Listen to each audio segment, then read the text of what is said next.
So are you all hooked up there? Yep. Perfect. Okay. Seeing that everybody's here, thank you there. Whereas there's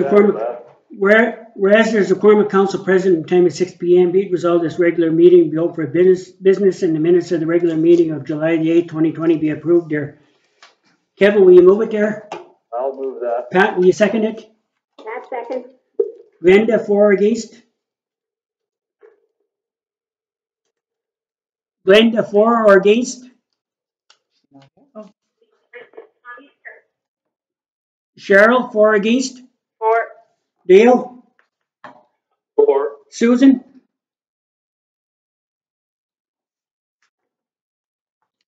Hello? Susan? Hello? Susan and Glenda, can you hear us? Oh, I guess. Can you hear me? Yeah, we hear you faintly. Barely. Oh, yeah? Yeah. Hello, Glenda here. Hi, Glenda. Lake. Okay. Okay, so Susan, can you speak again? Okay. Are you for or against the resolution? For. Glenda, you're for or against? I don't know what the resolution is. I just got in. Sorry. Oh, the resolution there's quorum of council present at 6 p.m. be it resolved the regular meeting bill for business and the minutes of the regular meeting of July the 8th be approved. Thank you. I'm for it.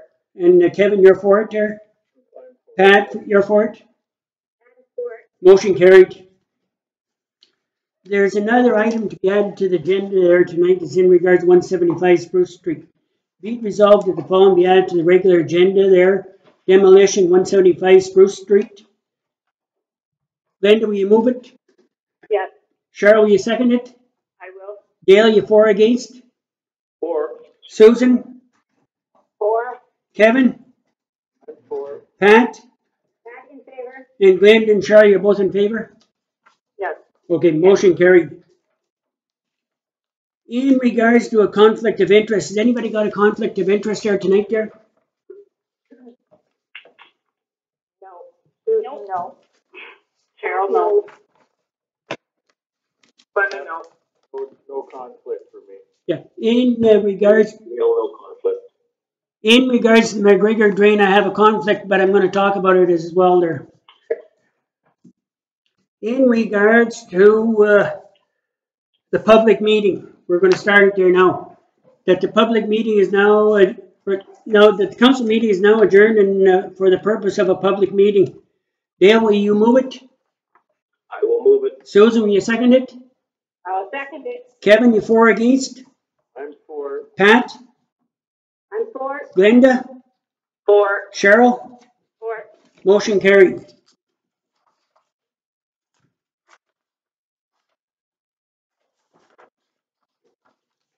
Did everybody read that information there? What's about there? In regards to this public zoning bylaw amendment there? Yes. Anybody got any concern? Anybody got any concerns here? Because Kim's going to go through it there. No, not particularly. Okay, so Kim is going to give you a short version. Okay. So the public notice for this was initially advertised on March 7th in the Roundabout and circulated to the various agencies and landowners within the 120 meter prescribed area. Due to the COVID emergency order, this did not proceed to public meeting. Notice was advertised again in the June 30th Roundabout edition for tonight's meeting. So the a lot of noise and interference. I'm not sure what's happening. Yeah, I don't know who's making all the noise, but Yeah. I couldn't hear you, Kim. Sorry, it's Cheryl. Wow. Okay. There's a lot of noise on the phone. Oh. Yeah, crosstalk or something, I don't know. Yeah. Good now. Okay, quiet now. Okay, we'll try again. Thank you. So you'll recall that this application was circulated in March of 2020, but due to the onset of COVID-19, the public meeting did not take place. Public notice had been given on March 3rd in the Roundabout to all adjacent landowners. No comments, inquiries, or objections were received at that time. The application package is being recirculated to you to refresh you on this proposal. An Ontario regulation has been passed to end the temporary suspension of the Planning Act timeline, so these applications can now proceed. So we do have electronic participation available to anyone who wanted to. Nobody from the public has called in to do so. So the purpose of this zoning amendment application is to allow for the following in relation to a future accessory building in the resource recreation zone at 100 Buckmiller Road, I-2. The first request is for an increased accessory building height. The zoning bylaw requires a maximum building height of 6 meters. The property owner is requesting 7.9 meter building height to construct a garage with a workshop. For this building, they're also asking for a reduced interior side yard setback.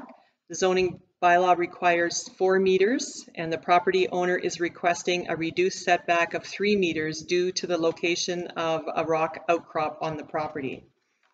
If approved, the property owner is proposing to construct a 1,200 square foot accessory building with a second story. Due to the topography of the lot, the building will be built into the hill, so approximately only 10 to 14 feet will be above the highest point of land. The total building area will still be less than the maximum lot area coverage provided for in the zoning bylaw. Okay, seeing that Kim gave you the information, I'll give you a resolution there, then we can start talking about it. Be it resolved that pursuant to section 34 of the Planning Act, the public meeting is now officially open for the purpose of hearing comments regarding proposed amendments to the zoning bylaw of the Township of Sables-Spanish Rivers as follows. File number ZBA 20-01 is applied for by Doug Dorian on behalf of Jason Little for the property in Harrow Township, Concession 3, Lot 10, Parcel 14, 898, Plan 53R, 11494, Part 2, at 112 Buckmiller Road. Susan, you move it there? I'll move it. Kevin, you second it? I'll second it. Pat, you for or against? That is for? Glenda? Yes. Cheryl? For. Dale? Or Motion carried. Now, seeing there's nobody on the line, has any councillor got a comment there they want to make in regards to this application?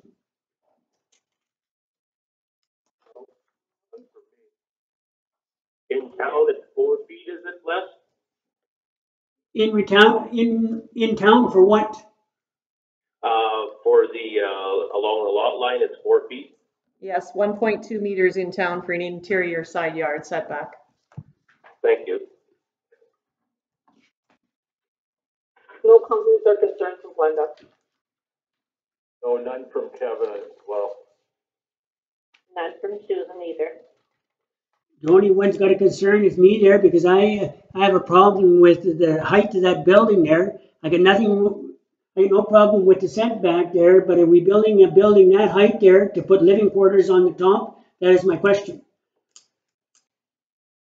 I don't know. Because you're almost 30 feet high there, and if you're sitting on the water, you get a good visibility of the lake. Because there's already a 1,200 foot house on it there. There's already a sleep camp on there as well.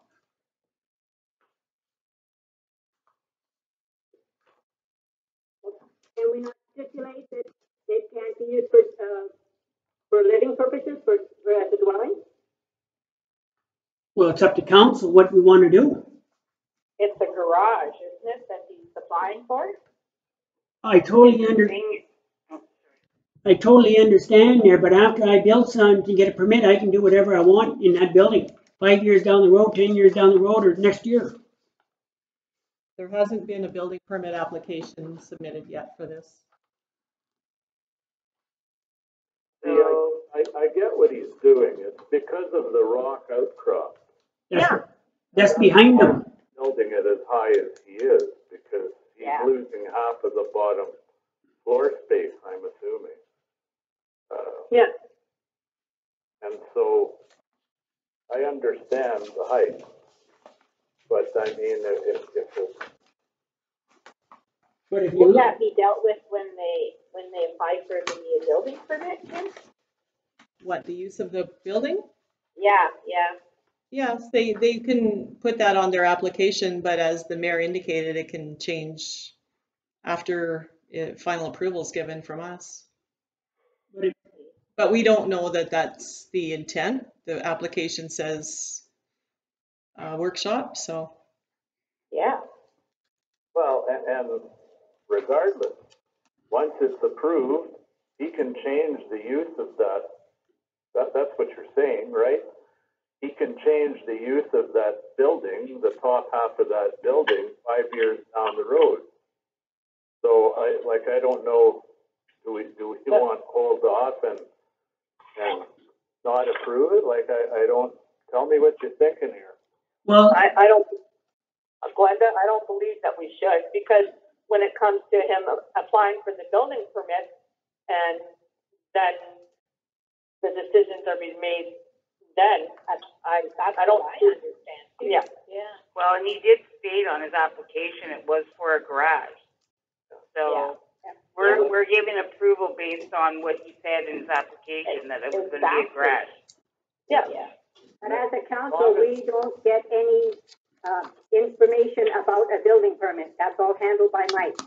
Okay, but I'm saying I know, I hear there you. should be, if that's what this is what we're basing our approval on, is he says states a garage is the purpose, then that's all he should be able to put there, because that's all we're approving.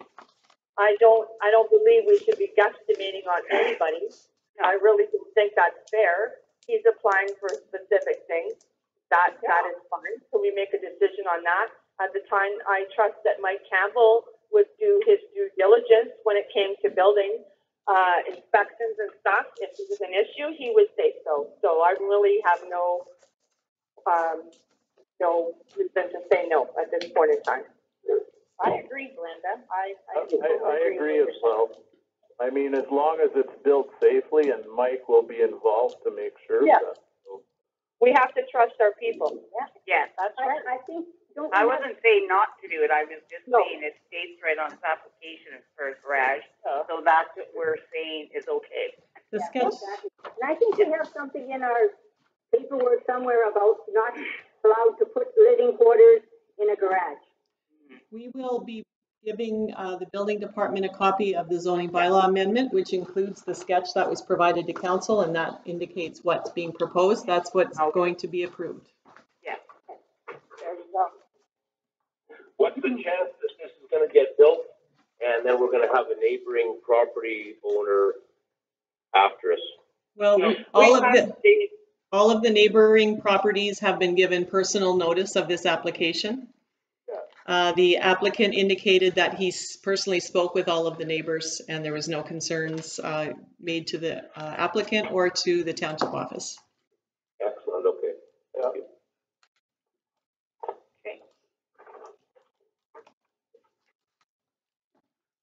any other comment, anybody? No? Well, what options do we have at this point, Les? Well, no, I'm just telling you what happens there, because there's two built on the river road. They're exactly there, the same way as this was being built. And the rock is behind them there and to the west of this building. It's not in front there. So, But we'll have to take them as the word on their application and deal with it as it comes. yeah. As they're applying for a garage, I have no problem with it. And that's what he said, they stated on the application. So That's right. we'll have to go with that, and we can't be guessing on what might be. Yeah, That's right. Right? you're right, Cheryl. Just what's in front of us. I agree. Yep. Any other comment? Okay. Be it resolved that the public meeting is now officially closed and the council meeting is reconvened there. Susie, you move it there? I'll move it. Kevin, you second it? I'll second it. Pat, for or against? Pat in favor? Glenda? In favor. Cheryl? Favorite? Dale? In favor? Motion carried. Okay. Whereas council is satisfied that the notes were given in accordance with the Planning Act respecting zoning bylaw amendment file number 20-01 as applied for by Doug Dorian on behalf of Jason Little for the property in Harold Township, Concession 3, Lot 10, Parcel 14898, Plan 53R, 11494, Part 2, at 100-12 Bucknell Road. And whereas sufficient information has been made available at this public meeting for the public to understand generally the zoning proposal being considered, be it resolved that due consideration of the proposed bylaw has been given, the council hereby concludes this application shall be approved. Effect of public submissions, none received. Pat, will you move it there? Pat moves. Glenda, you second it? Yes. Cheryl, for, against? For. Dale? For. Susan? For. I'm Kevin? for it. Pat, you're for it, Dee? Pat is for it. And Glenda? Yes. For. Motion carried.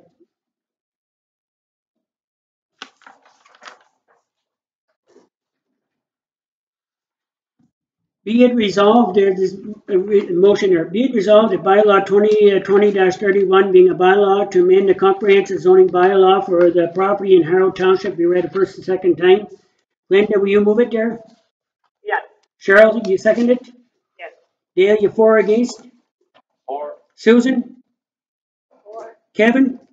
I'm for it. Pat? Pat in favor. Motion carried. Be it resolved that bylaw 2020-31 being a bylaw to amend the comprehensive zoning bylaw for the property in Harrow Township be read a third and final time, passed in open council. Dale, will you move it there? Yes, I will. You're for it as well? Yes. Susan, you move it there? Yes. You're for? Yes. Kevin, for, against? We need a second.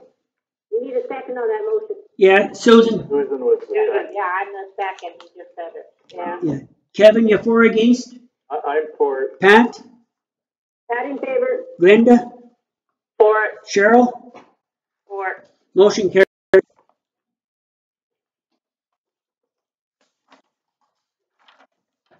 Okay. In regards to A1 to G1 and G3 and the consent contained in the consent agenda, anybody got any concerns there tonight in regards to any of them? The accounts or the bylaws? That is okay. Okay, be it resolved that items A1 and G1 to G3 contained in the consent agenda be adopted. Susie, you move it there? I'll move it. Kevin, you second it? Yes, I'll second it. Pat, for, against? Pat in favor. Glenda? In favor. Cheryl? For. Dale? For. Motion carried.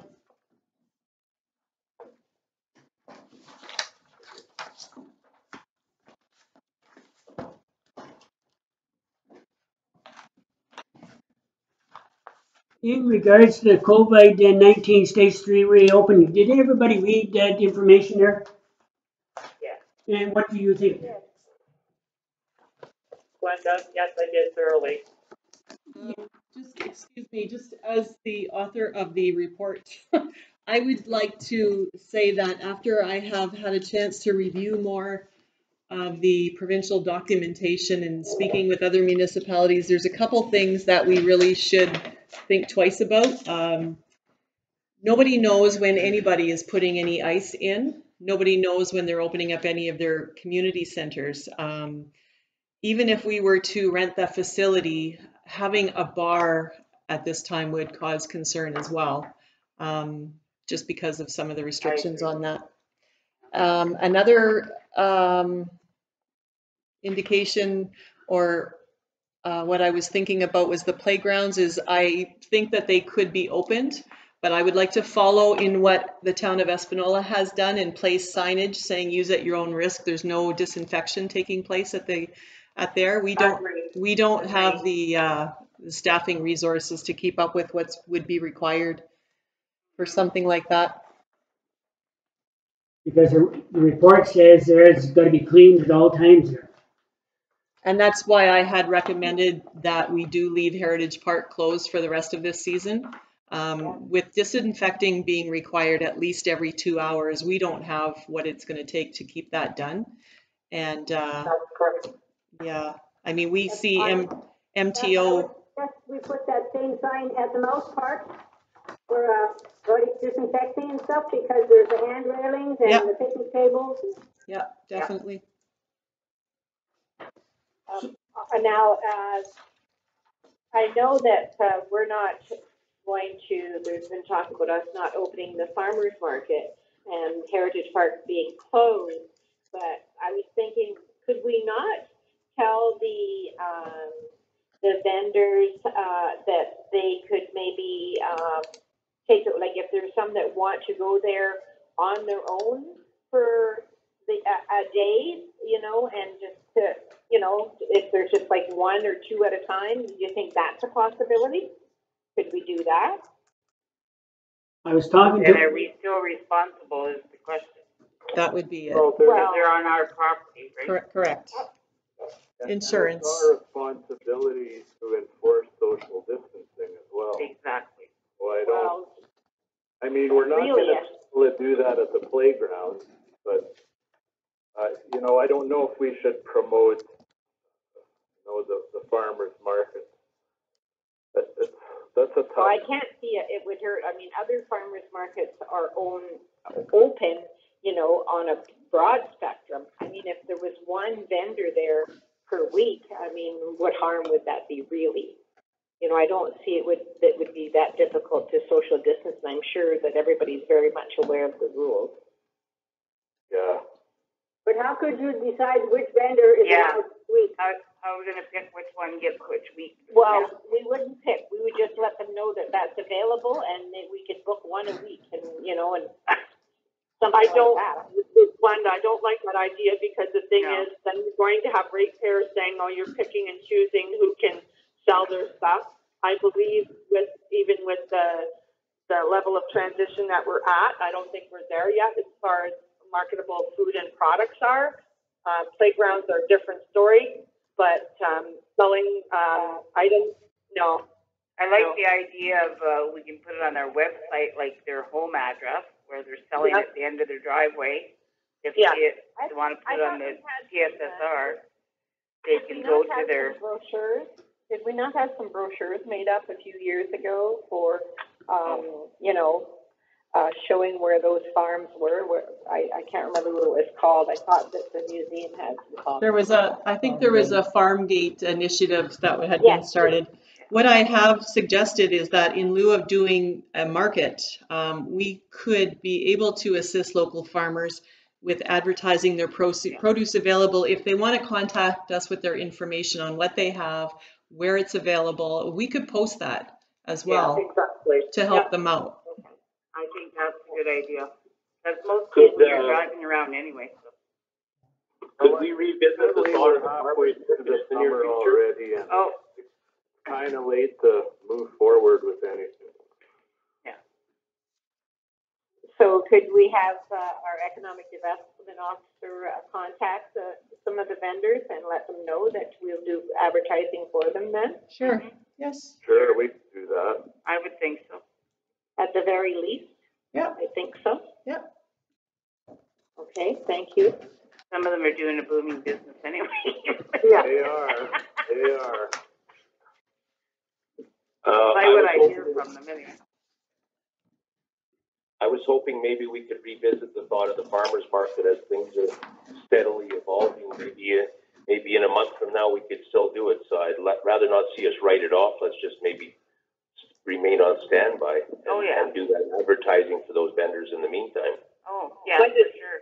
Yeah, and because of safety and liability issues, I think it's better if they sell from their own homes right now, but we could advertise. Yeah. that's exact. The fact that there's no washrooms available there. Yeah. Well, and let's not forget cases are rising, people. That, That's right. Yeah, it's a little concerning. Yes. Dan, I was talking to Dan there this week there, ran the one in Espanola there, and he's happy he canceled out there from last year, but he's also selling his product there to individuals there that have been asking. So he has no product there to even advertise because he's selling it there to people there that have been voting him. So the farmers around here are doing exactly the same thing. In regards to the Welfare Community Center there, Cheryl, did you have a meeting there and discuss that there? Well, I think they're going to have one. Our problem, I can't see it opening because it's all the work is done by volunteers. And I don't think volunteers want to put themselves or be responsible for cleaning up after events, serving luncheons, whatever. But they haven't had a meeting. That's just my own opinion. Yeah. Is the volunteers I've talked to do not want that responsibility because they're not paid. Most of your volunteers are seniors, and then if you have highway people stopping in, that's not good. Oh, So we'd rather, the ones I talked to today, or I guess it was after the announcement came out, you could open, is do you want to do any work at the hall? They don't really. So, and who's going to police it to make sure there's only 50 people in the hall and make sure they're disinfect? I mean, Well, when that- it's run by volunteers, it's kind of hard to expect them to do that under the circumstances. Yeah, well, Cheryl, I totally agree there, and that's why I'd like you to keep it closed for another month. The same as the Lee Valley Hall there, we'll keep it closed there because it's all seniors running that there, and we don't want anybody in trouble there. Exactly. The Massey Library and the Webwood Library's already got a system in place there that is working there. In the municipal office, we got the entrance all fixed there, I think there, and it looks good there. And Kim and the staff are going to work at when are we going to open it up there? Or are we going to do an opening in a closed situation there, the same as D7? You phone there, make an appointment there, and work at it slowly. What do you mean? Why can't we open for business?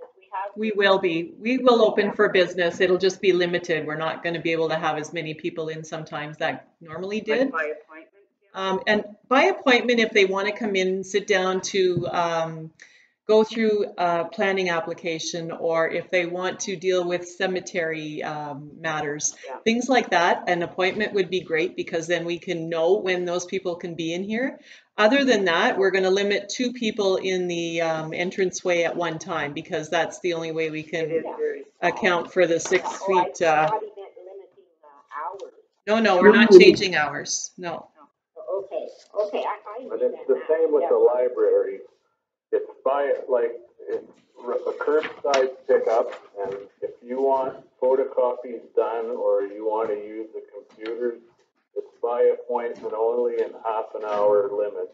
Okay. And that's the way it's going to stay. You know, the province can say phase 3, but we have to judge that. And there's a lot of stipulations with stage 3, right? And a lot of guidelines. Yeah. Well, it doesn't mean we have to comply, though. And nothing that has been said we can do, we have to do. It is all up to each individual municipality. That's right. Yeah. We can make our own rules. That's right. Yeah. So let's be cautious. That's right. I agree. It's far from over. That's right. We have enough strangers going through our municipality. Well, that's right. Trans-Canada Highway. The provincial park is full until August there of trailers there from out of this area. Yeah. All right, yeah. I'm not surprised. Everybody's buying trailers.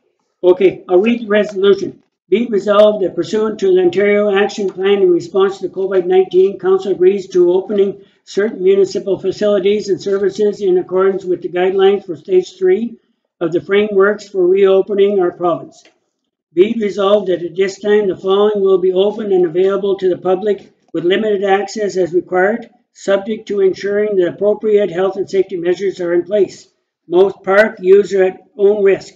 Playgrounds use at own risk. Massey District Community Center closed for the time being there. Walford Community Center and the Lee Valley Hall closed for the time being. Massey Library and Webwood Library working by appointment and other ways there to keep people safe. And the municipal office there by appointment and walk-ins there when needed. Pat, are you for or against? Will you move it there? In favor. You didn't move it yet. Yeah, but I asked you, do you want to move it or? I'll move it. And you agree, yes or no? I'm in favor, yes. Okay, Glenda, you move it there and are you in favor? I'll second it, and I agree, Cheryl, for or against? For. Dale? For. Susan? For. Kevin? I'm in favor. And I'm in favor. Motion carried. Okay, we're going to go to the McGregor Drain Report, item F3 and G6 on the agenda. We had indicated to interested parties that we would be adding them to a phone call at 6:30 for this discussion. So we'll just take a second to get that line going.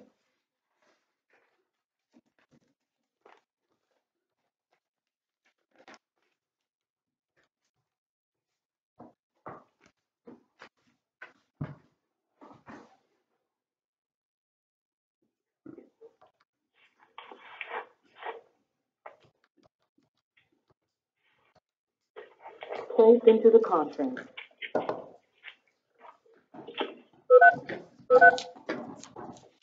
Reiner?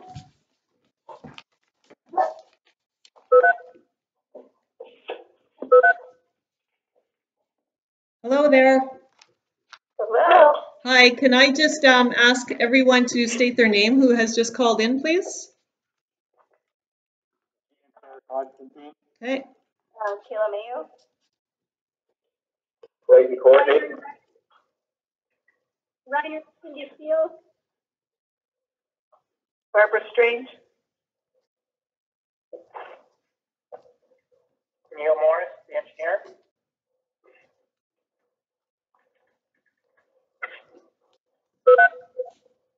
Hello. Hello? Can I have your name, please? Craig and Kathy McKee? Thank you.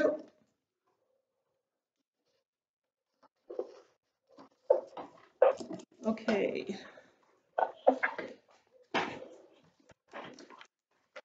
Okay. All right. So, Danica, are you on the phone here? Gravel?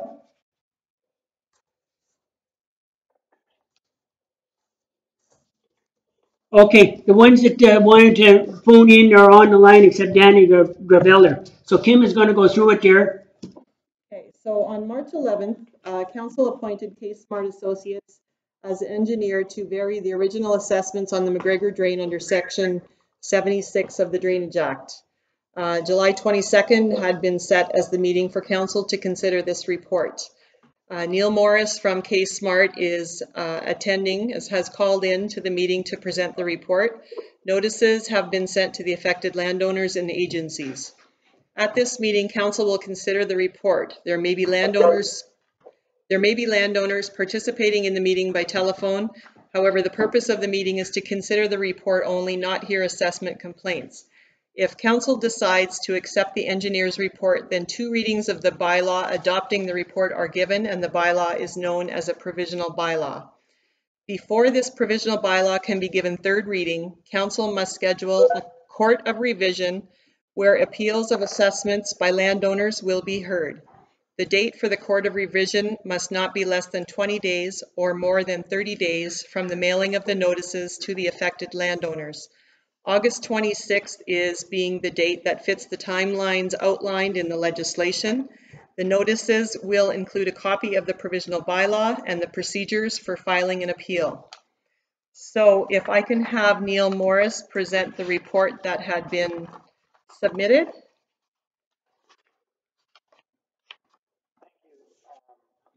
Kim, and honored Mayor and honored councillors. I am pleased to present this report. This is a Section 76 report, which is to update the future maintenance assessment schedules for the McGregor Drain. The total cost of the engineering for this project is estimated to be about $17,000. Of that $17,000, approximately $2,250 is assessed to the roads for the municipality. Approximately $12,000 is assessed to the landowners, and the remainder is assessed to the railway and MTO. The purpose of this report is to update the future maintenance assessment schedules. There is no work planned at this under this report. It is simply to acknowledge changes and to update the historical assessment schedules, which were done in, I think, the 1980s, 1970s, and to bring it into a little more modern sort of a modern way of evaluating the assessments. There are two main things that have changed in this report from the original report. The first thing is there's a very significant watershed increase that wasn't accounted for in the original report. The Drainage Act is very specific that all lands contributing to a portion of the drain shall be assessed. So this is why the watershed was extended into, I'll call it the McCormick Lake sub-watershed to account for this. Now, these landowners are assessed at essentially a half rate in the future for maintenance and for the cost for this report, and an acknowledgement that they weren't in the original report. It was brought to the engineer's attention that there was a property change around involving branch C. The property lines changed. There was a severance done, and we have updated that, and that will be those corrections will be done at the court of revision, not at this point. The other thing we have done in this report is we've also put in culvert sizes for the assistance of the drain superintendent and for the assistance of the landowner, so they know what size the culvert has to go in to not obstruct the drain in the future. And that's it for my presentation. Thank you. Neil. Yeah. Les Gambler. This municipal drain was dug there 48 years ago, and this all come about in regards to lot addition. How come there, instead of going through the whole process, you didn't do just the lot 14 there for the lot addition? Because the rest of the drain there, the same people there, well, not same people, but the same footprint of the lots were still there. There's been no increase in housing or properties on any of the properties there to the east or west there. How come there wasn't just assessment done on the one parcel of property?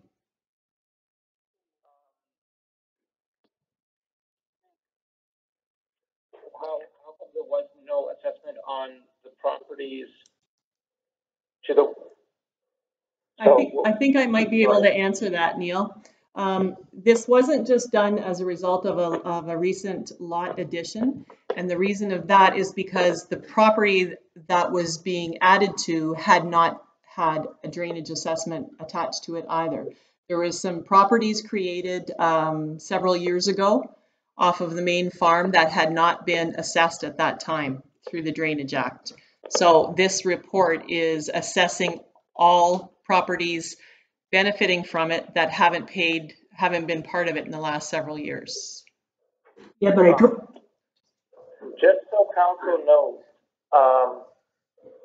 what OMAFRA does, so if they do work on these drains, and OMAFRA audits a drain and they find the assessment schedules that they're using are not representative of the current, we'll call it parcel fabric at this point, or new lots that are in the watershed, they have been potentially denying grants. So in this area, the grants for maintenance works is a 2/3 grant. So it can be quite a substantial hit for landowners sometimes if there's a lot of work that's planned to be done if these schedules aren't updated. There was some other methodology where a lot of these branches were combined into one schedule schedule, which is much harder for the municipality to assess out the cost. They can't even really use those to assess out cost easily. So we've broken it up to make it a much more follow what the existing act requires the municipality for assessments. So. Yeah, but they're, Neil, that's fine, but they're on the south side of McCormick Lake. There's only one farmer on that there in the center of it there. So he's the only one eligible to get the 2/3 grant there. The rest of us will pay the 100%. Is that correct? Yeah, but all the lands that go into McCormick Lake at this point, I assess them at a half rate, an acknowledgement that they aren't producing as much water into the system.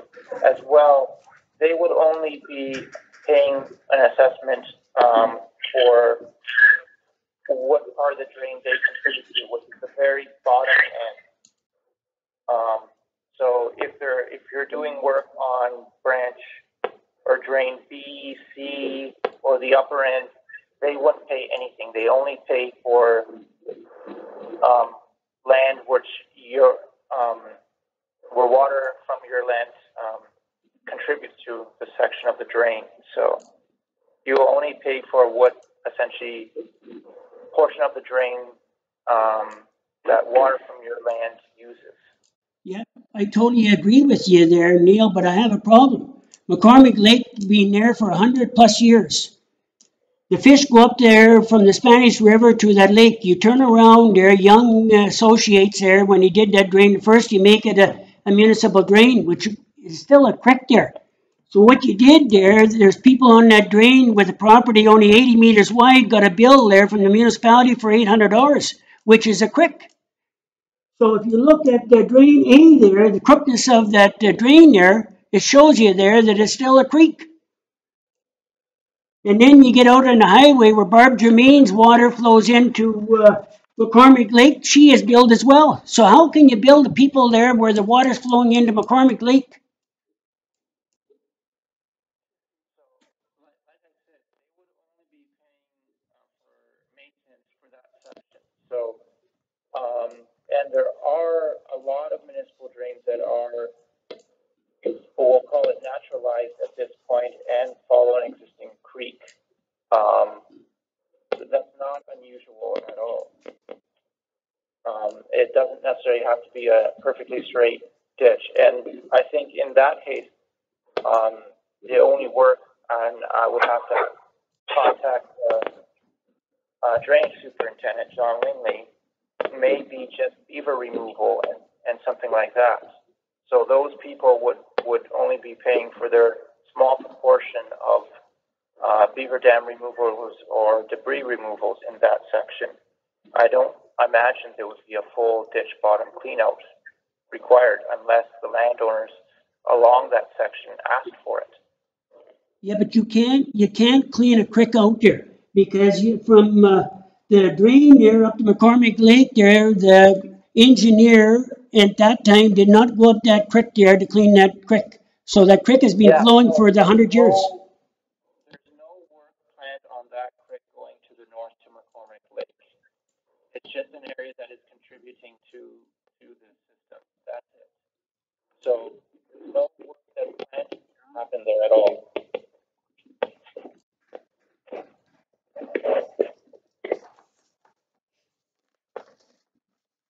Is there anybody else got any comment in regards to this? Yeah, hi, it's Guy Constantine here. So I'm a little confused. On my property, so what you're saying is that the so-called creek that I have on my property runs west? No, you don't have a creek on your property. You got a municipal drain. The creek starts at lot 16 that comes from McCormick Lake. Starts on lot Craig McKee's lot 15. That's where the creek comes there from the lake. That's where the creek is. Up where you are, it's a municipal drain. Okay, I'm just a little confused because when I purchased this land, it didn't say that it was a municipal drain.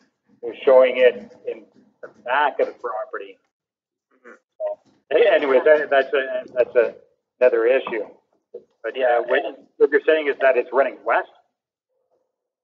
Yeah, so where you are, there is one running west, and then there is another portion along your property line, the new property line running to the south. Okay, but these two join together, so I'm just a little confused how one can run one way and the other one runs the other. Because that's at the high point, and then the high point is where the two,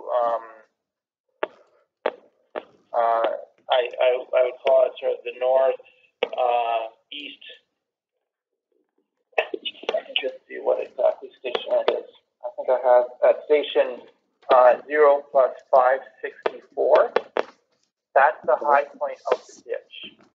So from that point, the ditch runs to the south, and then the other side runs to the west. And if you have my report, that would be on drawing number 2.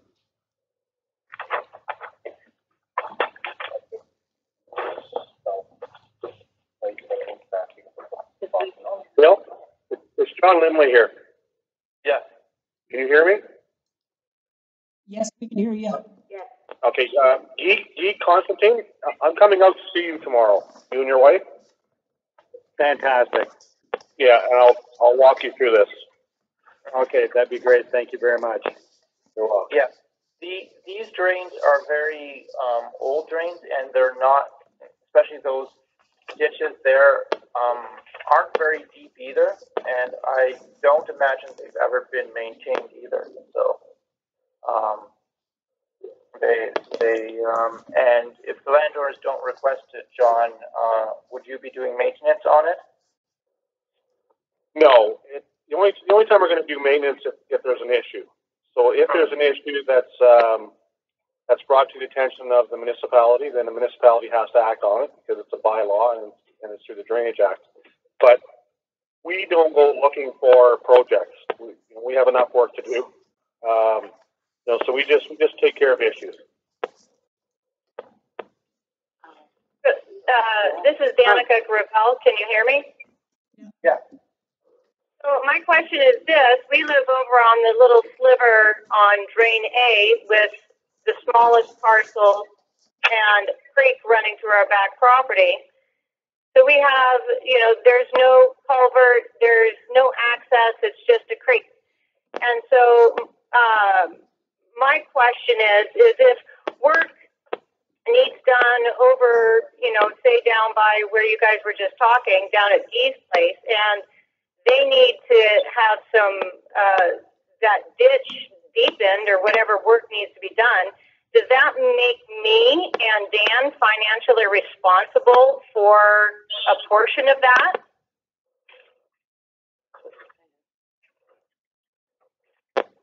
Neil, comment? Yeah. So in this case, so if they're doing any work upstream of you, you would not be involved in it at all. So that's what it would be. So there'd be no financial count or requirement from you for any work that would happen upstream of your property. The only thing is if there's work downstream of your property or on your property is when there would be an assessment for you.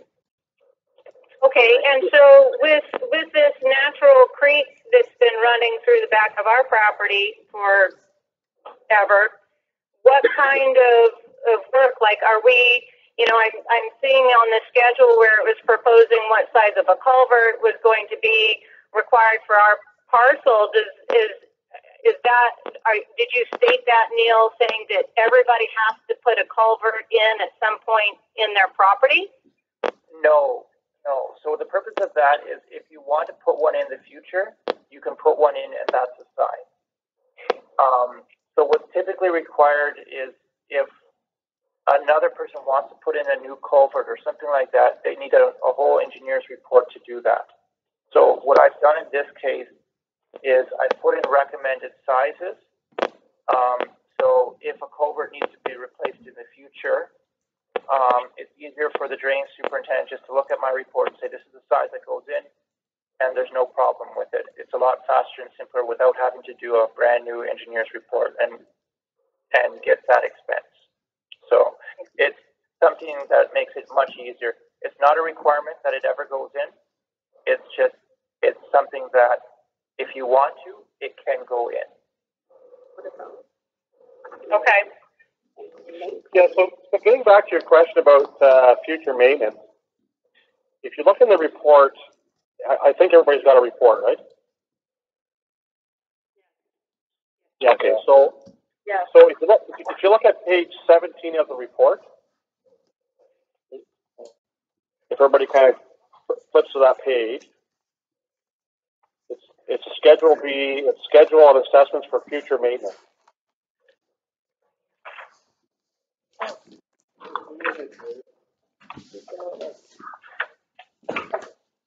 Yeah, I'm pretty sure that's on page 12. Yeah, it is. Sorry, John. Okay, I got page 17 on mine, but okay. That's okay.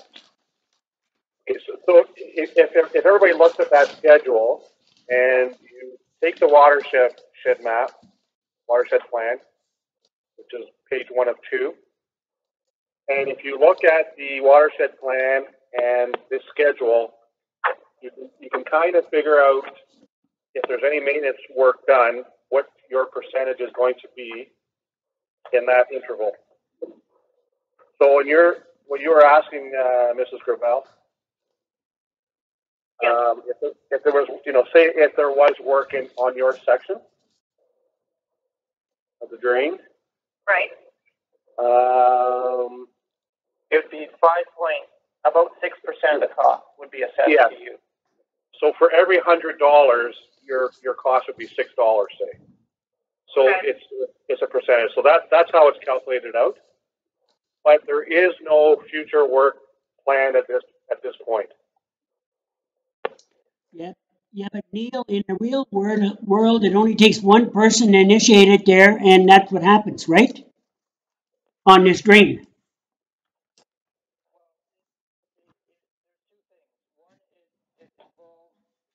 Drainage superintendent, if the drainage superintendent deems that the work is required, and if it is required at that point, yes, they can start cleaning out the drain at that point. But typically, the costs, you try to work with local contractors, so there is a huge incentive to keep the costs down for any maintenance work that occurs. Yeah, I'm just going to intercede there too as well. Like let's say on I'll call it something easy or something very minimal like a beaver dam. To go in and take out a beaver dam, the cost is usually very, very cheap, under $1,000 type of thing or even less than that.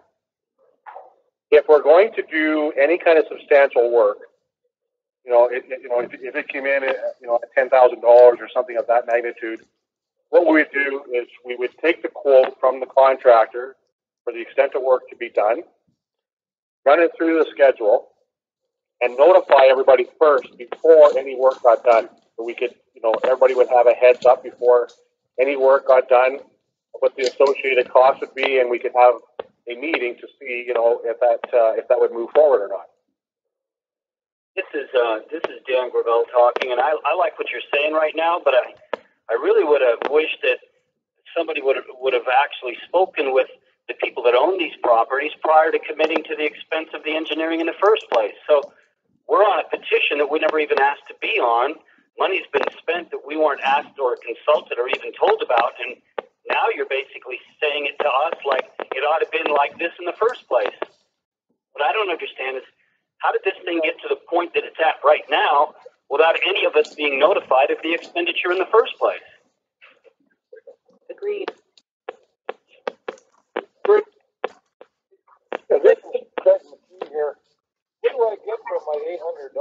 I can't hear whoever that is. The paper. Yeah, so what it is, the $800 is the cost to update the assessment schedules for future maintenance purposes. To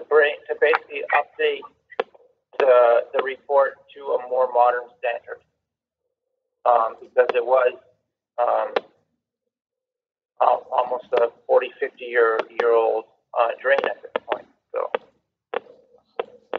Yeah, it's kind of like one of those, it ain't fixed, why, it ain't broke, why fix it kind of things. Nobody's got a problem with the way it was set up, and it was great if somebody would have called it. What I said, I explained earlier, was that the risk with that is then when work is required, OMAFRA may not pay grant on anything in the future if they aren't kept up to date. And it doesn't sound like there's anybody's getting any grants. It looks like we're going to, as property owners, we're all going to be footing the bill. Well, any property that has a farm property tax class here, and I know there are a number in the watershed that do have it. And in this area, I think there's maybe one. It is.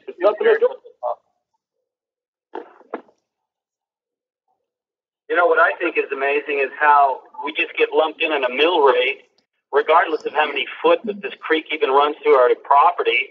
You could have easily figured out how many meters of running ditch there is and divided it by how many pieces of property there are and easily come up with a fair number. But the way you've done it is to just take the easy route and just go, oh, we'll just go with the mill rate and make people that own little tiny parcels of property pay as much as people that have big parcels of property. None of this was ever even calculated properly in the first place. No. So what it's based on is the size of the property. So properties that are smaller, there's 3 different or 4 different rates that were used. And Okay, so when you look at our property, we have 1.1 hectares, and we're paying $800. This is the Gravel. So you're saying that was assessed according to what you're just explained? Yeah. So any parcel that is under half a hectare is assessed at $200, and any parcel that's larger than that is assessed at $800. Then there's a further reduction for the properties that are involved with the McCormick watershed coming in. Okay, Neil, you're not going to win this argument there, because if you go there to the north of Highway 17 there, Mr. Burns is totally upset there because that water runs to the creek there, up by Lot 8 and Lot 9 there. So you got them upset there, and you got Martin on the highway there as well, and you got Barb Germain. I've talked to most of the landowners on River Road, and we want to put the process in place to stop up and close this municipal drain, because it does not affect the municipality, it does not affect MTO, and it does not affect the highways. That water runs into McCormick Lake, and it runs into the creek there that comes out at Chum Coles. So what is the process there if the majority of the landowners want to go ahead and stop up and close this drain?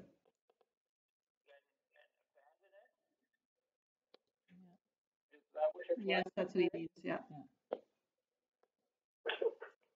So it's only the benefiting lands that can abandon the drain, and it will require council to appoint an engineer and to write a new report like this again. What do you want to write a new report for? There, we're dealing with this report.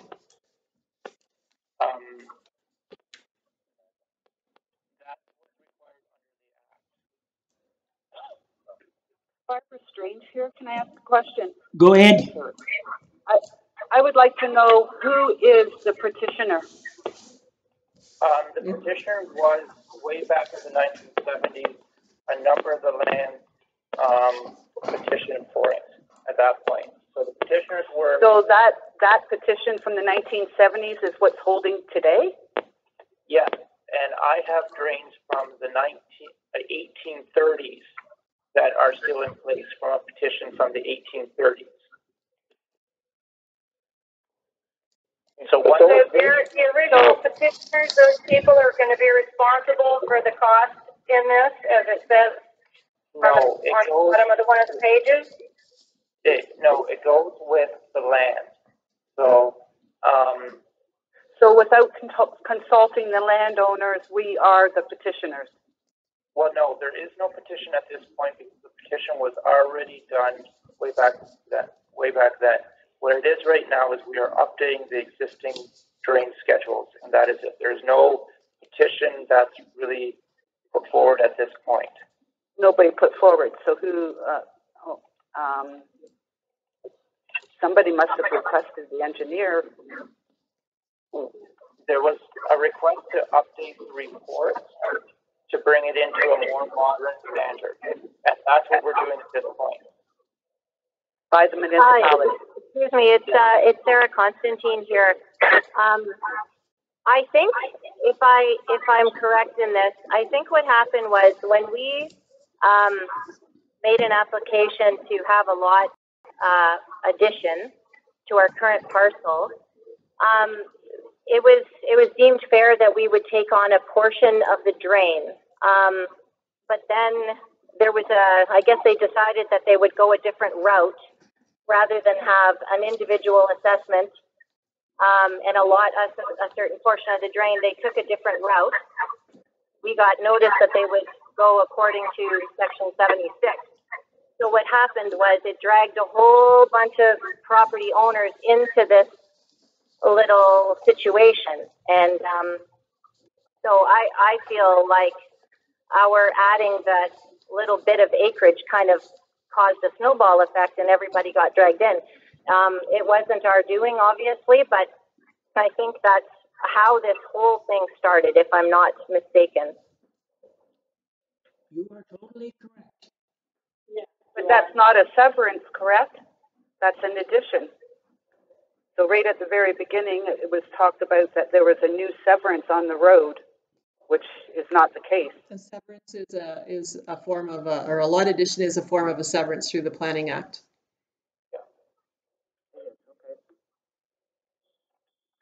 Okay, but is this south? So everybody has had. Sorry, go ahead. Is there any other comment before? Is it not running south towards the Spanish?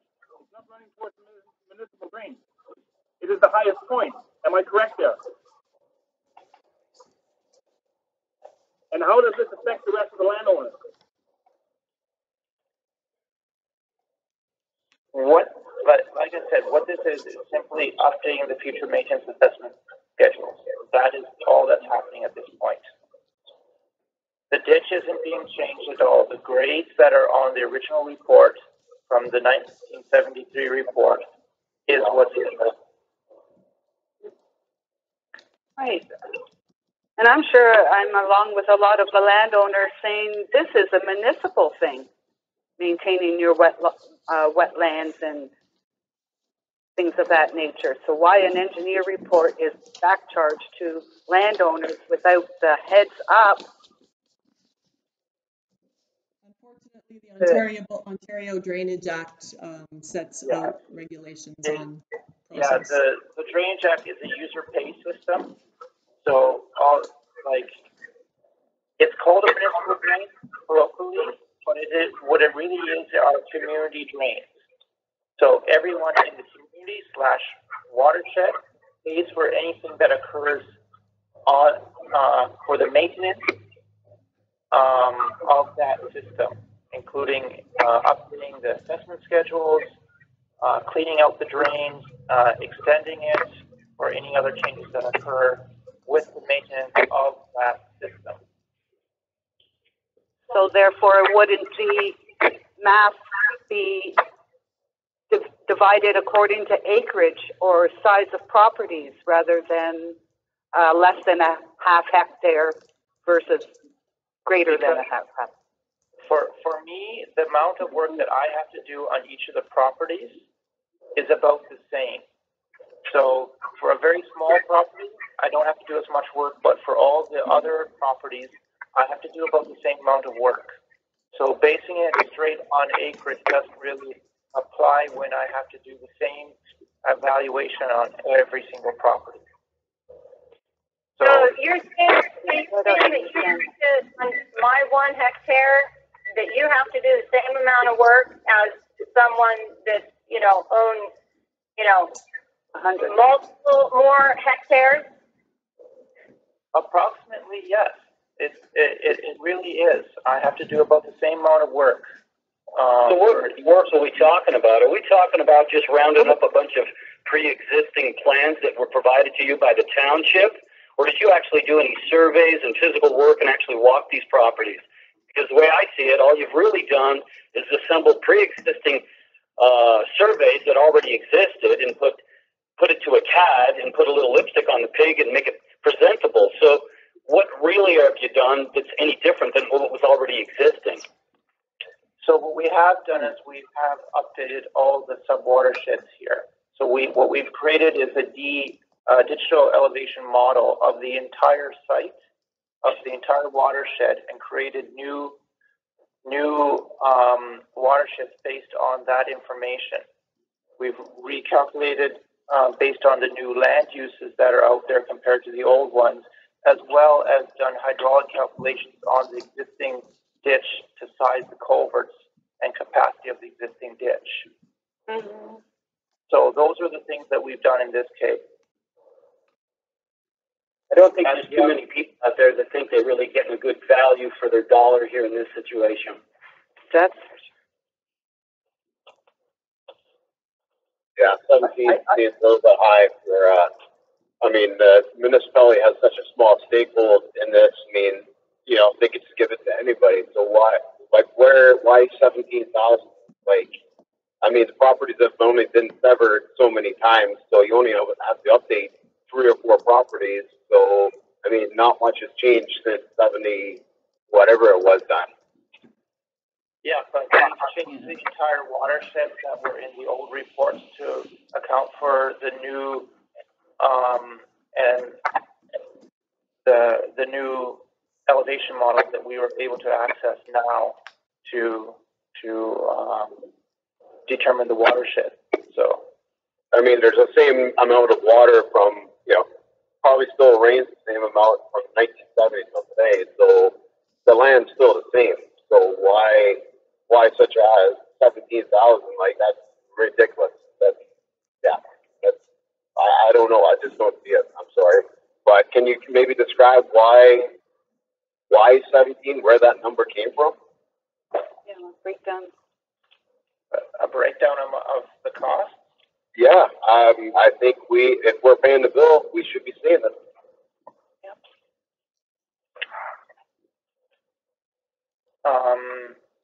So like I said, most of the work was when we created a digital elevation model. We have done a review of the existing drains, and then we've also done a hydraulic model of the drain as well at this point. So, is this model something that is going to be put in the Massey Museum? Can we actually see this model, or is it just on paper? No, it's a digital model at this point. So it's calculations and that we created to for the existing ditch at this point. So. Neil. Yeah, I have another question about the map. So there's the McGregor drain, which is the old drain. Now it says proposed work on that one, and the one up by the highway it says existing. So what's the difference there? Please help me out. There's no proposed work. It's more this is what the McGregor drain is, and the one up by the highway is another existing drain. So. Okay, Well, so back in very confusing. Yeah, so back in the 70s, was the McGregor drain on its own, or was this new one up by the highway added? Well, if you look at the watershed plan, the one up by the highway was done in the 1980s, and the McGregor drain was done in the 1970s. Okay, so why are we being grouped together if we're not draining using the same creek? Totally different system. No, they're at the very bottom end. They are using McCormick Lake goes through a creek and then goes into the municipal drain for about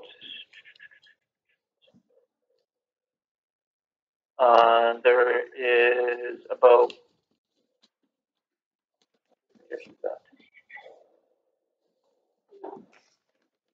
how much is that? I should have here.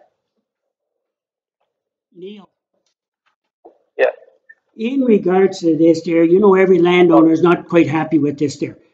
If this happens to go to a stop up and close, what percentage of the acres do you need of this municipal drain? Let's the facts there, and then let the landowners decide what we're going to do. But we still have to continue with this process. Well, we're not spending taxpayers' money foolishly if they're going to stop up and close it. Because when you get a bill in the mail there for $800, it pisses everybody off there that they didn't know what the hell was going on. And there, don't add, when you look at it there, if you're on the other side of the highway there, Martin's paying 53 hectares there, $200. A&A Martin there, $200. A&A, and they all got 45, 50 hectares. So it's not really fair, Neil, there, the way this is rolled up there. And I don't want to spend taxpayers' money there foolishly there if no landowner is in favor and every landowner is against it. Because there, I've talked to 90% of them there, except anybody on lot 14, and we're totally against this because it doesn't affect the municipality, it doesn't affect anybody other than the landowners. And there's only one farmer there, and I ain't going to stop no water there on nobody there because I'm on a creek. And so was lot 17. We're on a creek there, but you assessed us as a gosh darn municipal drain, which is not right. If we're going to do something, let's do it right, but it ain't being done right. So, Neil, where do we go from here?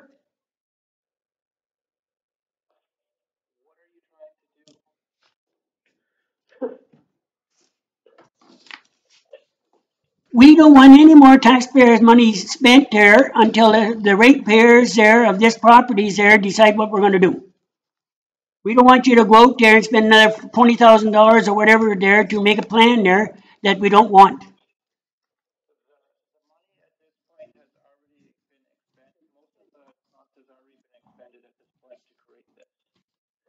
Without landowners' consent, you didn't even have the foresight to let us know that it was going to happen. You put the cart before the horse, you spent the money, and now you put us over a barrel to pay your bill. I never agreed to any of it. Never agreed to it at all. Council initiated this in March.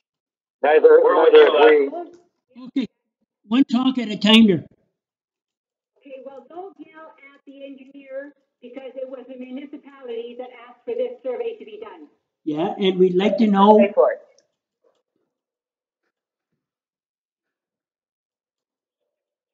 So at this time, at this stage of this meeting, council has to decide if they want to consider this report. And if they do, there'll be 2 readings given to the bylaw. Then we will proceed with court of revision where all affected landowners will be given notice and a copy of the bylaw and the procedures for filing an appeal of this new assessment schedule. And those appeals can be submitted to the municipality, have to be submitted to the municipality. I believe it's 10 days before the court of revision. That information will all be forthcoming after tonight's meeting if this is where it's going to go. Sorry, can I ask one more question? Go ahead.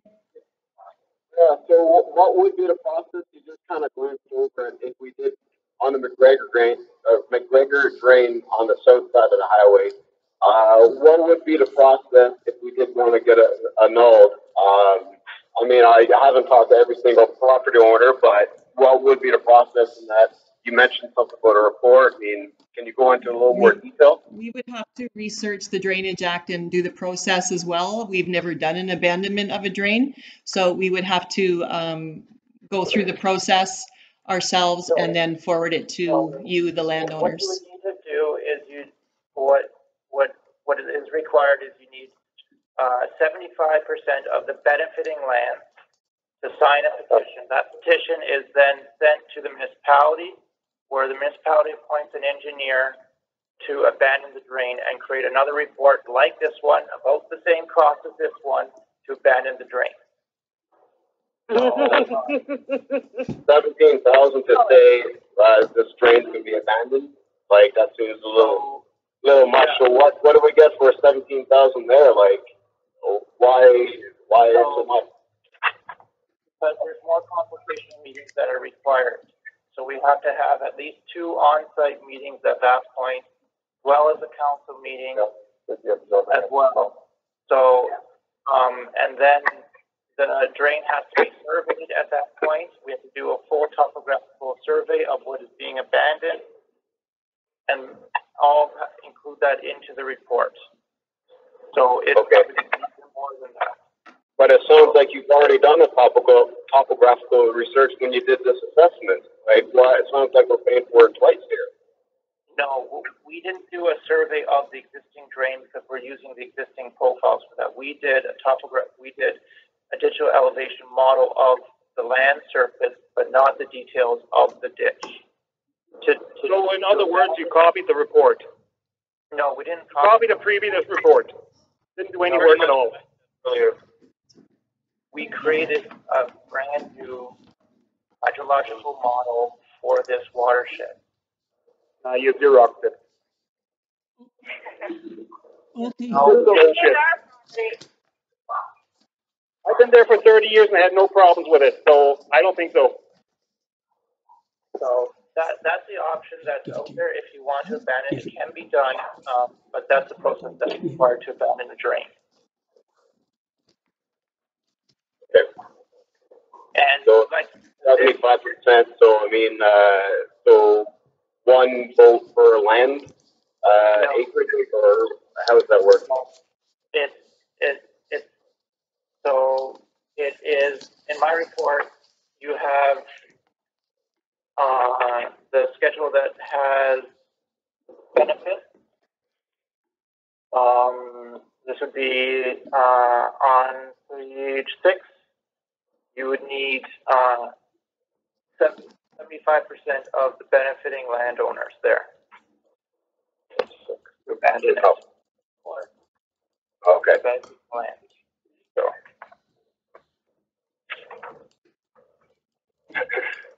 And then, like I said, to do that, then the town would have to appoint an engineer, and they would have to investigate it, have a number of meetings, and go through an entire process to do it. So it can be done. It just takes it. It can be. It would probably be much more expensive than this report. Much more expensive, but you already don't have to drain stuff. You have to go up the highway, and then you have to bigger drain. So how is it still 17,000 if you're only doing half the work? We're not doing half the work. We'd have to do quite a bit more. Like I said, we have to survey, actually physically survey the existing drain that's out there. We haven't done that in this case. We used created a digital elevation model of the area, which doesn't get the actual detail around the actually ditches. Neil? I do believe it's the landowners that have been maintaining their drains anyway. All along. And if that happens, yes, agreed, because I have been using a backhoe in my drain to keep it clear and have no problems with it. So why would I put that cost of my fuel and work onto anybody else doing so?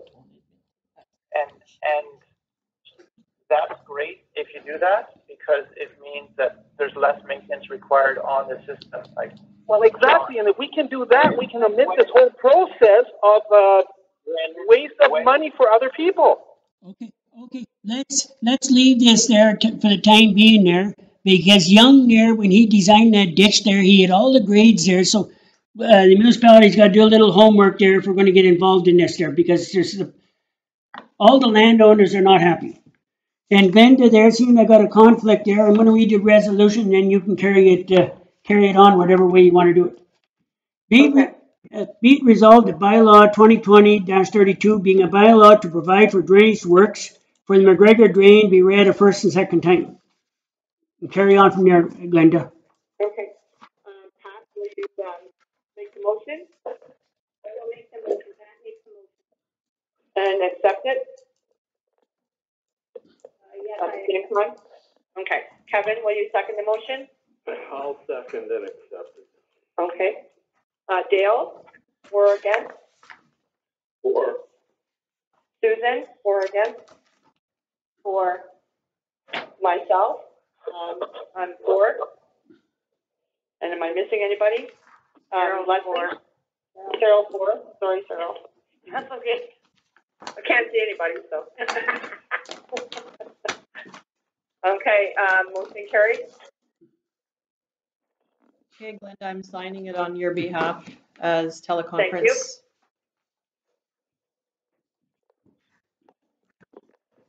Okay, so at this point, we need to schedule the Court of Revision to hear appeals. And as the report had indicated, it's recommended that 3 council members be appointed to make up this Court of Revision. Are there 3 council members that are comfortable to proceed with this? And basically what this is to do is the Court of Revision has one power, and it's to reallocate funds in a drainage assessment. The total cost of the drainage works does not change. Therefore, if one appellant wants his or her assessment reduced, then another landowner's assessment will have to be increased. So council is encouraged to read the document, familiarize yourself with the procedure for the Court of Revision, and we can proceed on August 26th to do that. So is there anybody who wants to volunteer to be on that Court of Revision? I will, Glenda. Okay.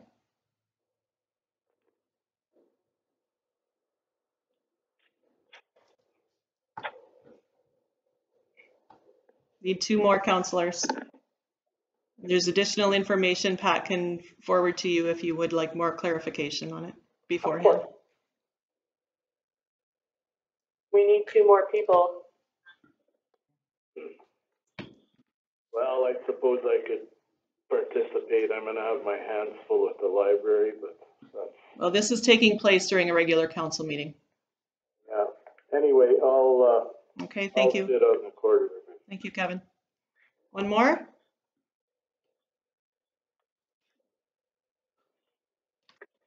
Here, I'll sit on it. Thanks, Dale. In regards to that, all the proponents there, what do they do?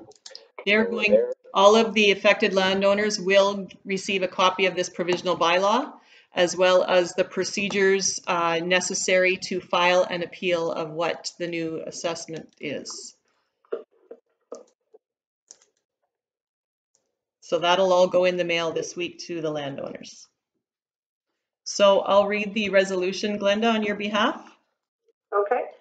Be it resolved that Court of Revision to hear appeals for the McGregor Drain 2020 will be held on August 26, 2020 at 6:00 p.m. with the members of the court being Glenda Mascott, Kevin Burke, and Dale Rivers.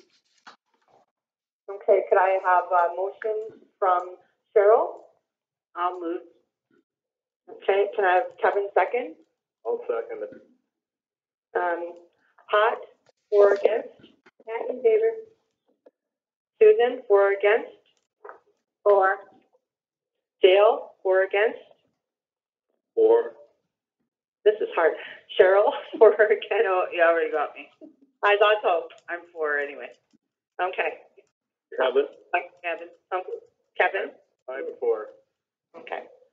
Do I have everyone? Okay. Motion accepted. Thank you. So this concludes this item on the agenda. Thank you everyone who had called in. You'll be getting additional information in the mail very shortly, okay? Thank you very much. Thank you. Thanks.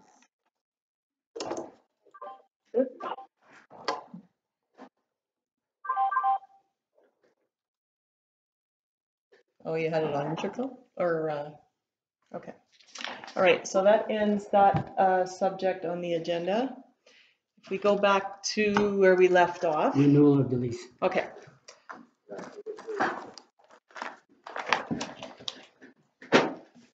Did everybody read that report there that Kim sent there? Yes, yes. Anybody got a concern with it? No, it seems fair enough. I mean, they're basically changing what they're gonna charge for, and I mean, it's cost. So, I think for the longevity that this agreement has been in place with no changes ever being made and the improvements being done, I think that it is fair to offer them this opportunity. And I don't think it's unreasonable. oh, it's very reasonable. Right? I don't put a boat in except in the free ones, but I don't know what the cost of launching a boat somewhere else would be, so. Yeah, I but don't think it's too extravagant, so. No. no, I mean, you get to park your vehicle there on his property there, plus you drop your garbage That's off right. in his bin there when you come back there, so he's helping the municipality out there. He's got new docks there where you launch your boat there, so it's safe there, so. I don't have any issues with it. Okay, be it resolved that bylaw 20-20-32 being a bylaw to enter an agreement with Waterfalls Lodge be read a first and second time there. Cheryl, will you move it there? I will. Dale, will you second it? Yes, I will. Susan, you for or against? For. Kevin? I'm in favor. Pat? In favor? Glenda? In favor? Motion carried. Okay, be it resolved that bylaw 2020-32 being a bylaw to enter an agreement with Waterfalls Lodge be read a third and final time passed in open council. Pat, will you move it there? That moves. Glenda, will you second it? Yes. Both of you are in favor? Yes. Sh- Yes. Cheryl, for or against? For. Dale? Or, Susan? For. Kevin? I'm in favor. And I'm in favor. Motion carried.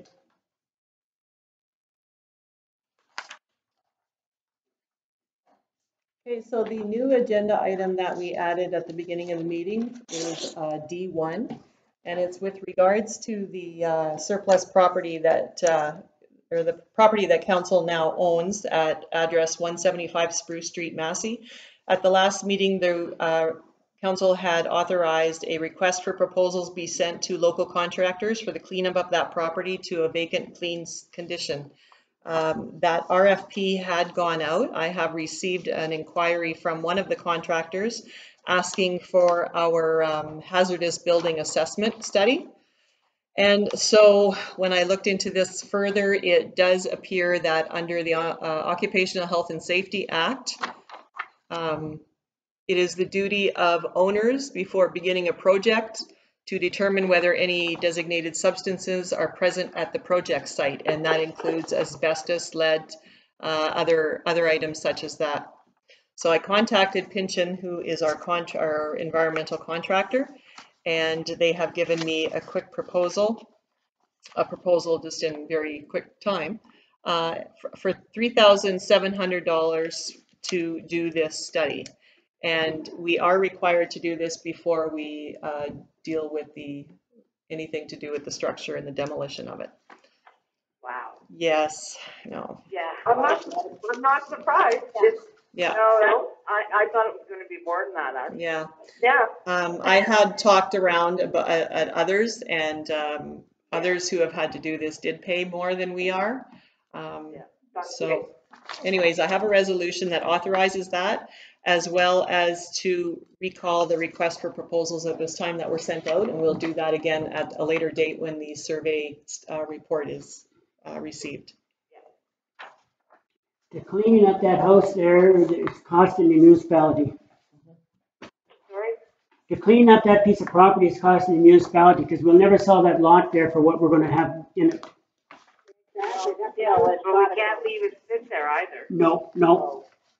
I mean, I know it's going to cost, but you want toxic, and there's enough of those buildings around as it is. Oh gosh, Well, seeing as it's our municipality's property now, we are liable if there is any issue, so we need to take care of that. Yeah, Like there's we have no way to clean. around. No, we got to clean up our own yards each expect other people to clean their property, well, then I guess we have to do ours. Okay, be resolved that pursuant to Section 30 of the Occupation Health and Safety Act, Pitchin be authorized to complete a hazardous building materials assessment at 175 Spruce Street, Massey, at a cost of $3,715, and that the request for proposal sent out for the cleanup of this property be recalled at this time. Dale, will you move it there? Yes, I'll move it. Susie, you second it? I'll second it. Kevin, for or against? I am for it. Pat? In favor? Glenda? In favor? Cheryl? Favor? Dale, you're for it? Yeah. And Susan? Yeah. I'm in favor. Motion carried. What was the cost again, please, Les? $3,715. Okay, thank you. You're welcome. Okay, so I guess we deal with F2, consent application. So we have received a consent application for property in Shakespeare Township on Janice Drive. The application will provide for a lot addition for property in Shakespeare in the resource recreation zone. The purpose of this is to correct an existing building encroachment. The area of the lot addition is irregular in shape and it's approximately 383 square meters in area. The remainder of the property is about 1.07 hectares and still exceeds the minimum lot area even once this lot addition has been done. Our municipal plan review does not show any ministries to have any concern with this. The circulation and agency consultation. Adjacent landowners within 60 meters of the subject property were consulted and circulated, and it was advertised in the Roundabout on June 30th. So the official plan designation is resource recreation, where all of the existing uses are provided for, and it is accessed from a year-round publicly maintained road, which is Janice Drive. Which is cleaning up the problem there that's existing. That was the one we discussed a few weeks ago. I don't think so. No, this is another one. Oh, this is a different one? Yes. Oh. I was confused there for a minute. Well, I remember the one you. Yeah. Okay, be it resolved that consent application file number C-20-04 is applied for by Kevin Jarvis on behalf of Francis and Lisa Sagan be provisionally approved this 22nd day of July 2020. The land and subject application is composed of land in Township of Shakespeare, Concession 4, Part Lot 6, Parcel 53M1264-8, Plan 53M1264, Lot 8. The purpose of this consent is to allow for a lot addition to Parcel M531264-7, Plan 53M-1264, Lot 7, Shakespeare Concession 4, part of Lot 7. Is hereby provisionally approved with the schedule of condition attached here too. Administration fee, that the $100 administration fee be paid to the municipality. No arrears, that there are no arrears owing to the municipality by the applicant unless payment is guaranteed by the applicant's solicitor upon closing. Anybody got any concerns here about it there? No. Glenda, will you move it there? Yes, I will. You're for it? Yes, I am. Cheryl, will you move it there and you for it? I'll second it, I'm for it. Okay, Dale, for or against? For. Susan? For. Kevin? I'm for it. And Pat? In favor? And I'm in favor. Motion carried.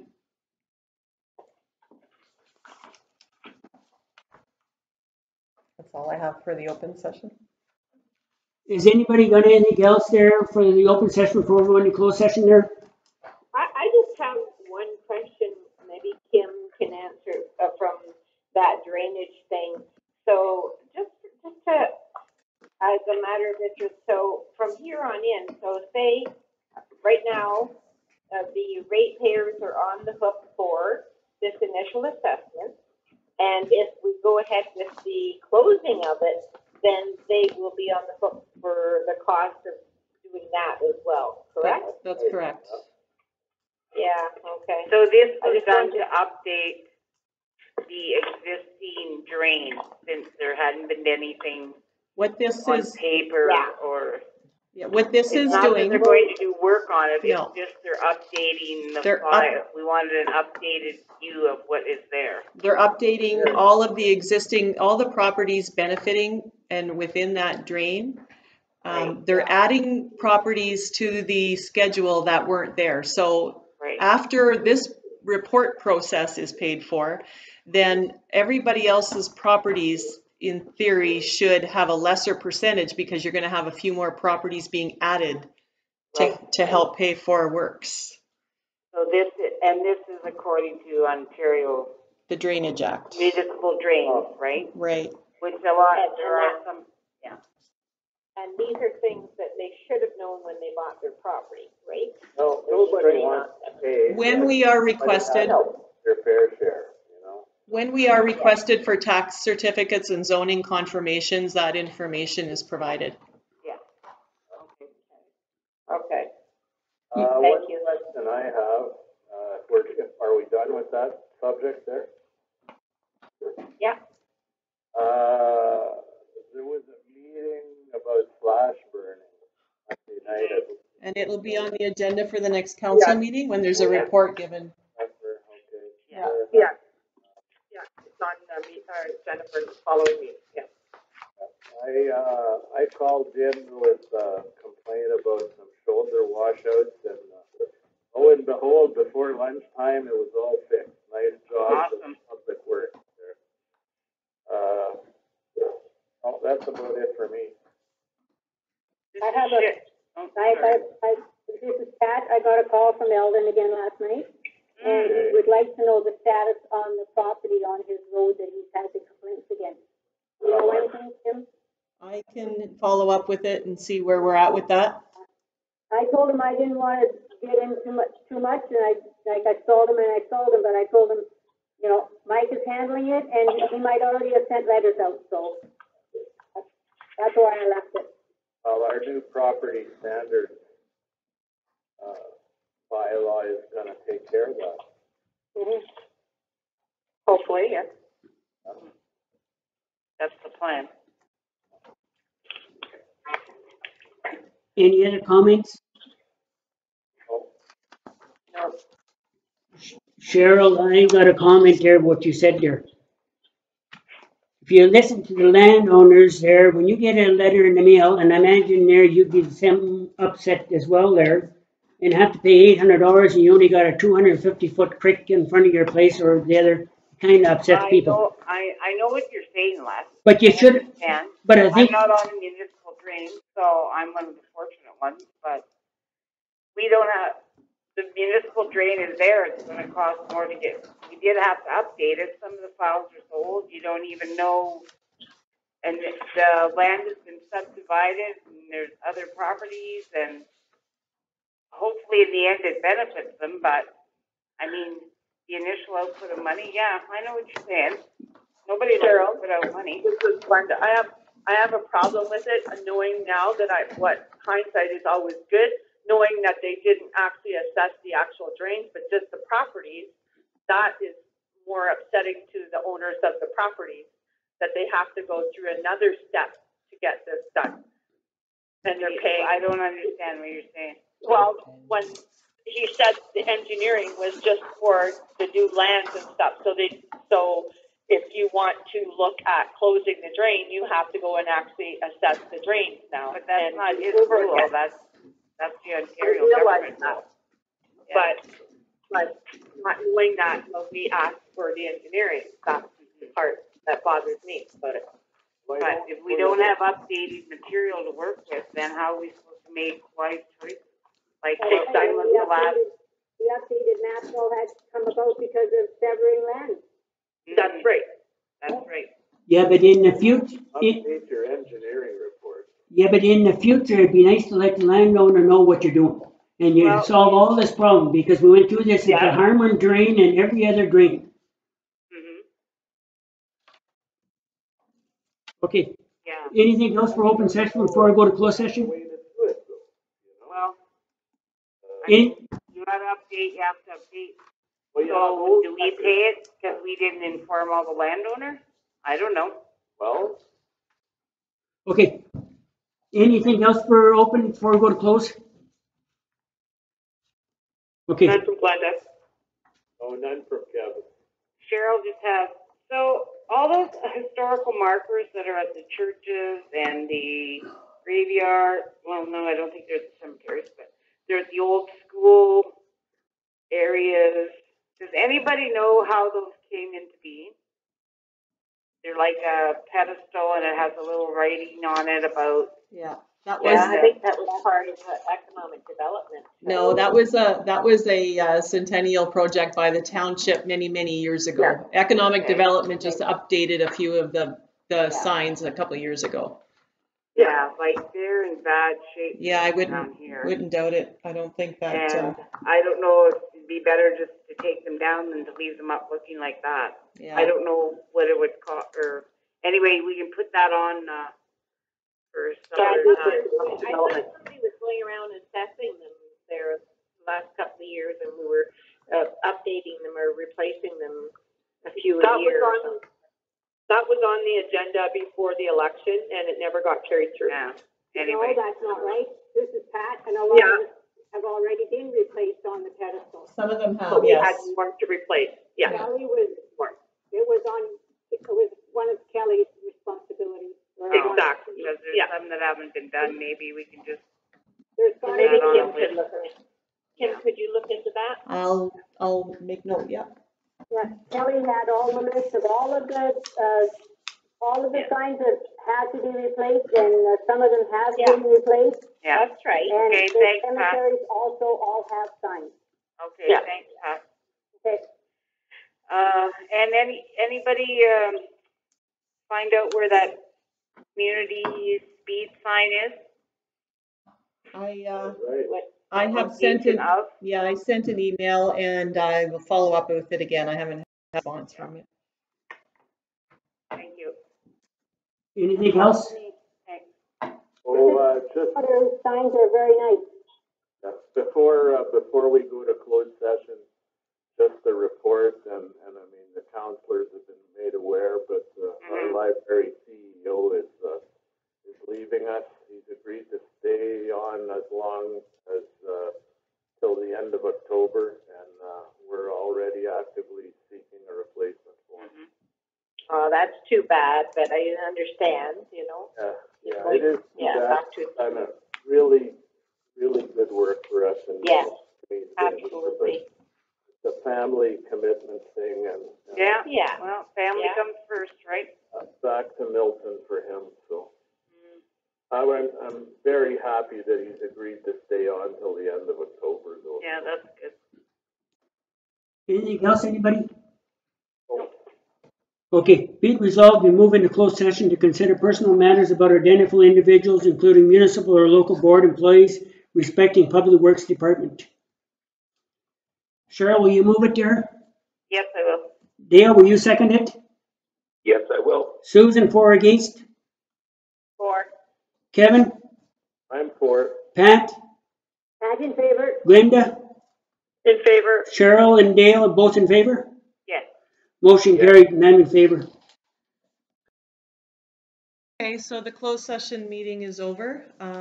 Before we go into closing of the council meeting, I just wanted to inform council that Mike Campbell had provided a notice of resignation to the town of Espanola. He is taking a position in another municipality. So the CBO, Dan, he's here with us for another 3 weeks, I believe. Before he's gone, and we do have an existing contract with the town of Espanola, so we will receive building services from Espanola, and Dan will be bringing this to their council for action at their next council meeting, so that they can pursue hopefully replacing Mike's position. The existing contract that the 3 municipalities have with Espanola state that if any of the parties wish to cancel the agreement, they have to do so by the end of September in 1 year for it to be effective January of the following year. So for sure we are covered for this year, and so we'll just keep you updated on how things go, And in the meantime, after Mike's gone, it will be the rest of the Espanola Building Department that we'll be covering. So we'll be doing a little bit more planning with that. Could you all think about it there, and if you know somebody with all them credentials, could you let Kim know there? Because the town of Espanola is looking there, and if you know somebody that's interested in being in the planning there, could you give some names there? Yeah. So these guys will assume all our property standards issues as well? Well, they will, but that is secondary to building. So it'll be on a time basis, what's available. Okay. This is Pat. Did we get the issue solved about the grass behind the Catholic church? You just passed the bylaw. The bylaw was just passed tonight to amend that property standards bylaw, so a letter will be going to that owner this week. I haven't been up there. I don't know if it's been cut. Agenda, so we didn't talk about it. No, it was on the consent. They amended it to. From the beginning, okay, yeah, sorry. I was part of the consent agenda. Correct, sorry, missed that. The town of Espanola, they're trimming their staff. They got rid of one in Public Works and one in the main office. So I'd like to, if we can find a name there to help Espanola in regards to this, there'd be nice there. ASAP. Anything else there before we close the meeting? None from Glenda. Well, there was some questions about signage for the speed limit up Pleasant Valley and Kersey Road and whatnot. So from my understanding from an email from Kim, all that's required is at the beginning of the township road at each end. If there's no intersecting streets, if there's an intersecting street or road, then each side of that has to also be signed, but not for just one straight road where you're going in on one and coming out the other. And we would definitely need one at Paradis, yeah. The intersection of Paradis Road. Yeah. Okay. And they ran out of those signs. They're more are on order. Yeah, I got that. But okay. I mean, if I get another call about it, I just want to be able to explain it properly. Get sure. back on it, so. Sure. So every road to the east is 60 now. As soon as all those signs are up. They did all of the main roads. The ones that they still have to do when they get the additional supply in are some of those intersecting street roads. Well, if you drive down Lee Valley Road, there's 80-kilometer signs, there's 60 signs, and there's the end of 60 signs up there. There's a false information there right now on that road. Because I went down it today to Espanola. We didn't take down the old signs, Kevin. No, they're still up there.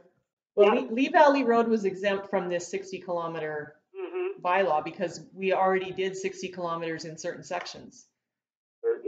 So that bylaw that does 60 kilometers east of Massey exempted Lee Valley because it has previously been dealt with by bylaw. Oh. Only in sections?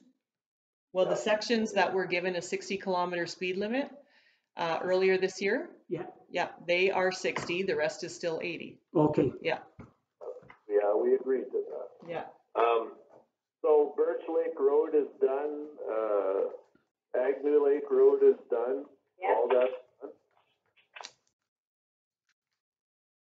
I was talking to a resident on Agnew Lake Road, and she said her sign's up, and Birch Lake Road is done. Okay. Yeah. I have one concern talking about roads. Go ahead. Sugar Lake and Victoria Backline intersection, I have safety concerns there. We have the Mennonite population and the brush is growing right into the intersection. 3 of the 4 corners. So that intersection, so that intersection needs brushing. Okay. Thank you. It's looking scary there. I thought I'd better say something. I was out that way on the weekend. Thank you. Okay. Yeah. There are that's good, Dale. That reminded me that the corner of Bolts Road and Baxter Road, the grass is so high, you have to almost go into the intersection to be able to see if anybody's coming. The crew is along here and they cleaned through the guardrails, but if they would have cleaned the corners, it would have been good too. If they could come back out and do that, it'd be good once they get a chance. Okay, I'll make notes of that. Thank you. I do have one other thing. I was the back way to Espanola today, and I want to say our crew looked like they were doing a heck of a good job working fluidly to get that road repaired. Yeah, they're doing a good job. Yeah, everything was smooth and organized. It's starting a little bit earlier than what was originally planned because Jacques on holidays for 2 weeks, and Glenn wanted to have him available to oversee and have him to help show Glenn the ropes on how they do that for prime and chip. Excellent. It looked like they were they were a good team. That's what I'm going to say. Yeah, it's looking that way. Good to hear. What happened? I'm sorry. What happened to the construction that was supposed to be going through town this year? Last sidewalk. Well, the last word I had from MTO, it was still proceeding, but it all depended on when their tendering was done. As far as I did hear something from somebody in Espanola saying they had heard something was going to be announced by the 1st of August or the first week of August. Yes, it's not happening till then. Yeah. Any other concerns? No, not to me. Okay, be it resolved, this meeting be adjourned to the next regular meeting of the call of the chair. Dale, will you move it there? Yes, I will. Susan, you second it? Yeah, I'll second it. Kevin, for or against? I'm for it. Pat? In favor? Glenda? In favor? Cheryl? In favor? Motion carried. Thank you. Thank you, everyone. Have a good evening.